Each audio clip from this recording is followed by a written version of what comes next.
Saya tidak yakin kalau pertambangan dengan luasan sebesar itu selama sekian tahun tidak ada backing dari anggota DPR maupun dari penguasa, entah aparat keamanan, entah apa, atau setor kemana. Saya tidak yakin, akal sehat saya tidak bisa terima.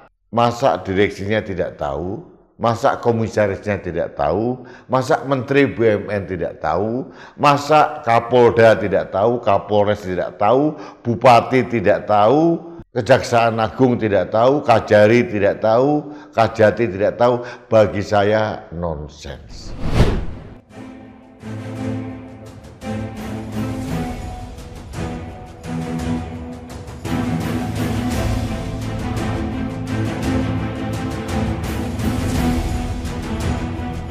Halo sahabat Indonesia, kita bertemu kembali dalam Opini Rudy. Sahabat Indonesia, minggu-minggu terakhir ini kita disuguhi drama korupsi yang katanya luar biasa besar, super jumbo, 271 triliun. Apalagi menyangkut dengan pesohor, suami dari artis yang menurut saya paling cantik, namanya Sandra Dewi, Harvey Muiz. Kemudian juga menyangkut sosialita, Crazy Rich dari PIK yang namanya Helena Lim. Ini jadi heboh karena beberapa hari sebelumnya Helena Lim ini diwawancarai oleh Ketua Umum PSI Kaisang, meskipun postingannya sudah dihapus. Helena Lim, Sandra Dewi, Harvey Muiz memang pesohor dan korupsinya super jumbo. Cuma pertanyaannya bagi saya ini penuh dengan misteri dan keanehan. Yang pertama, kasus ini melibatkan BUMN PT Timah karena area yang ditambang secara ilegal, konon begitu, itu adalah masuk dalam kawasan PT Timah yang belum mendapatkan izin usaha pertambangan. Kalau dari cerita yang saya baca, PT Timah itu mempunyai area sekitar 171.000 hektar. Ya, 88.000 hektar sudah ada ya IUP-nya, sisanya belum. Nah, sisanya ini ditambang oleh mafia-mafia pertambangan. Ini mulai tahun 2015.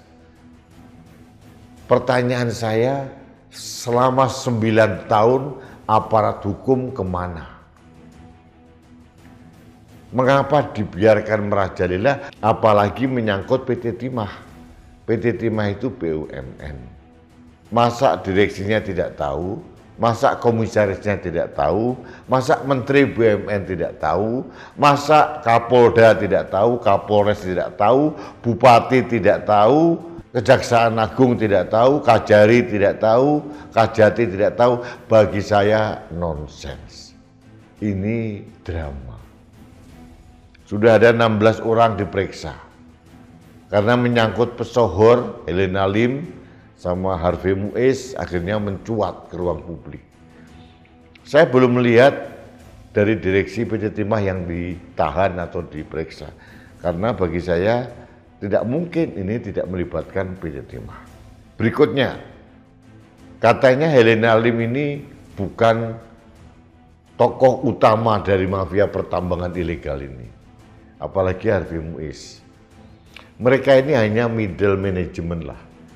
Helena Lim manajer di mana, terus kemudian Harvey Muiz di mana gitu. Cuma memang menjadi sorotan publik karena kedua orang ini, termasuk Harvey Muiz, Helena Lim itu sering flexing, sering show off, sering pamer kekayaan. Ada rumah yang senilai 271 miliar, ada Rolls Royce, ada segala macam. Outfit dari Helena Lim itu sampai bermiliar-miliar. Ini memang lebay, memalukan. Sekarang outfitnya mereka berwarna pink, tulisannya tahanan kejaksaan. Itu outfit yang sangat natural. Nah, ada banyak keanehan. Keanehan yang pertama yang tadi, mengapa begitu lama ini baru terungkap? Dan saya tidak yakin kalau pertambangan dengan luasan sebesar itu selama sekian tahun tidak ada backing dari anggota DPR maupun dari penguasa, entah aparat keamanan, entah apa, atau setor kemana. Saya tidak yakin, akal sehat saya tidak bisa terima.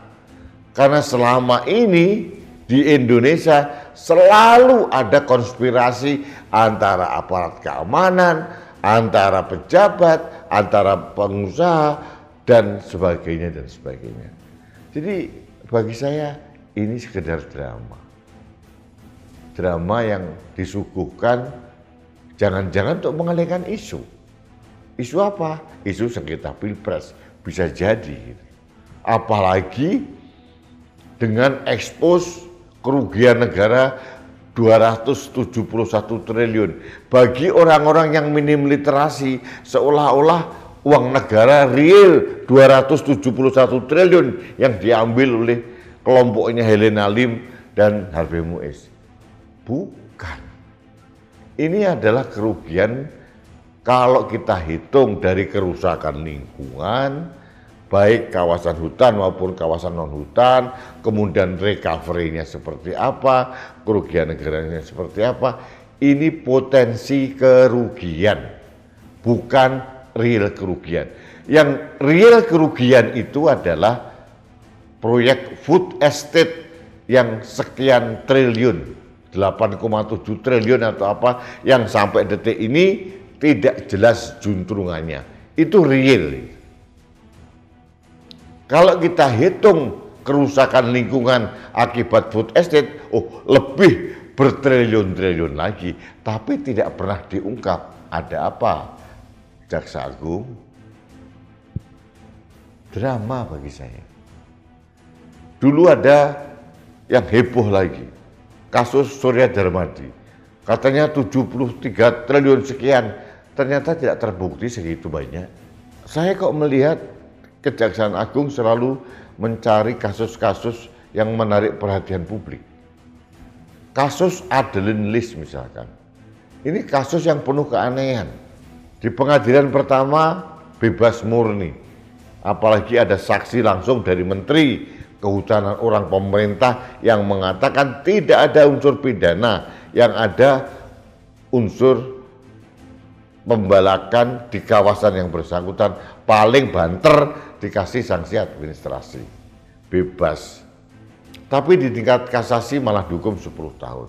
Yang dihukum orang yang salah, hanya direktur keuangan, direktur utamanya bebas, komisaris utamanya bebas, direktur operasionalnya bebas, manajer lapangannya bebas. Justru direktur keuangan yang dihukum. Menjadi heboh karena merasa diperlakukan tidak adil, kemudian sempat keluar negeri, kemudian seolah-olah penangkapan Adeline Lis itu adalah prestasi besar.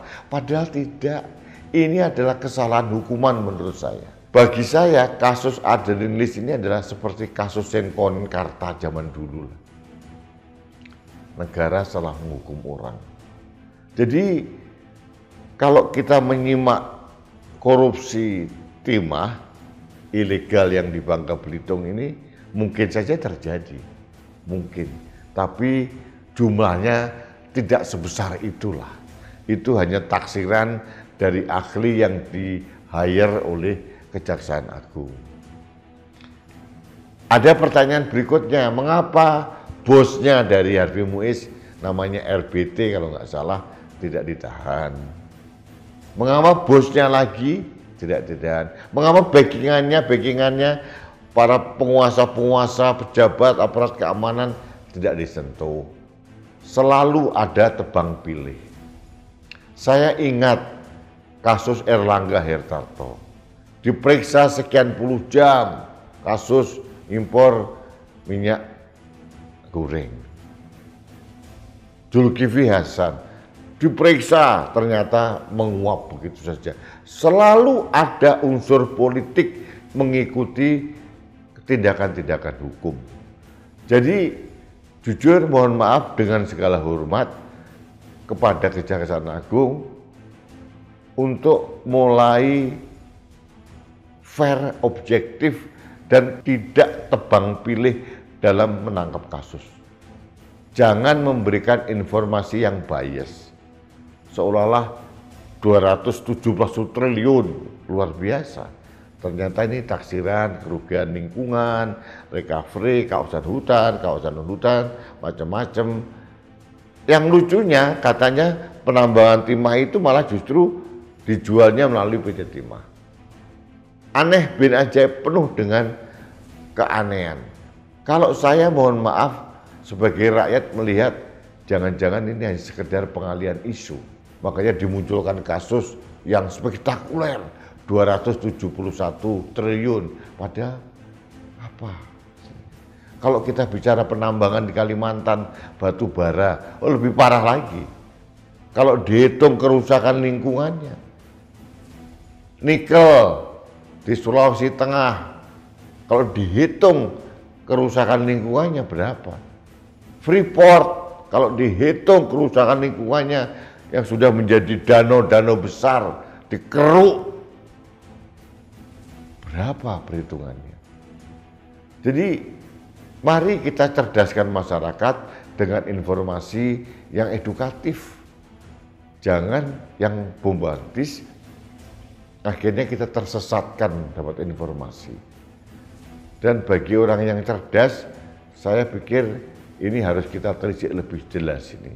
Karena tidak mungkin sekian tahun, 9 tahun lebih, ini tidak terendus oleh aparat keamanan. Pasti menurut saya ada backing-backingnya.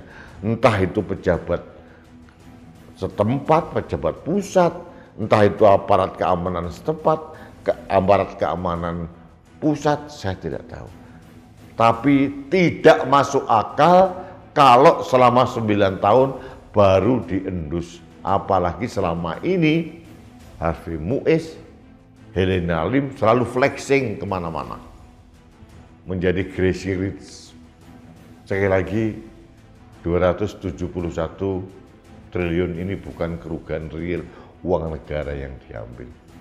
Lebih banyak uang negara yang dikorupsi. Kalau kita pakai patokan 30% saja setiap tahun, berarti 3.000 triliun APBN kita yang dikorupsi berapa? 900 triliun setiap tahun. Oleh siapa?